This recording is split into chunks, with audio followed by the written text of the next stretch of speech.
Now we're going to evaluate some expressions using exponents.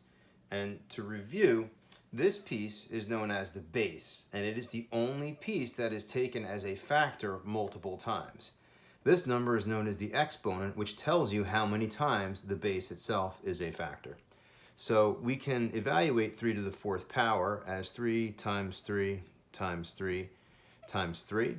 And some of you will recall we take 3 times 3, that's 9, and we can multiply that by another 3 times 3, which is 9, and 9 times 9 is 81. Some of you will prefer to group your factors like that, and others will just multiply straight across. So 3 times 3 is 9, times 3 is 27, times 3 is 81. You can do it that way, but sometimes grouping your factors into known single-digit numbers or other numbers that are easier to multiply might be an easier way to go.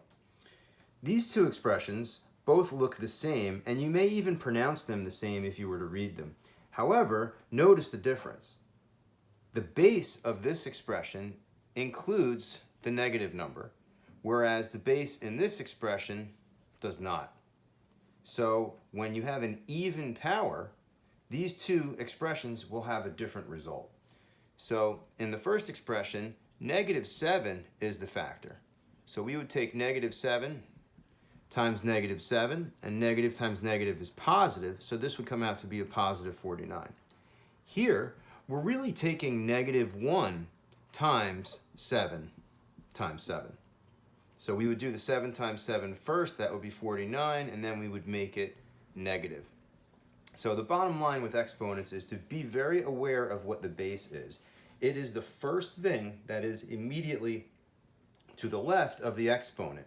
And in this case, the first thing immediately to the left of the exponent was a parentheses, so we have to include everything in the parentheses as our repeated factor. Here, the first thing to the left of the exponent was just the 7, so it is the only thing that is repeated. The negative sign, in effect, multiplies that product or that result by negative 1. Two other quick examples here. When we have anything to the first power, that is that number itself. It's the only factor, and it's only taken once. There's nothing to multiply it by. What do you think 5 to the 0 power is?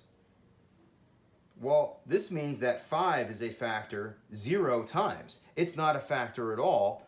The only factor left would be 1. Now, if you want to go back up here and get some proof of that, we really could have multiplied 1 times this string of 3's because this is positive.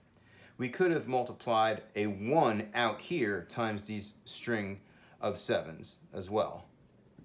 And here, that 1 happened to be negative. In this expression, we could have preceded the 6 by a 1. So it does make sense that there is a 1 here, and this 5 isn't taken as a factor at all, and that is indicated to us by the 0 exponent.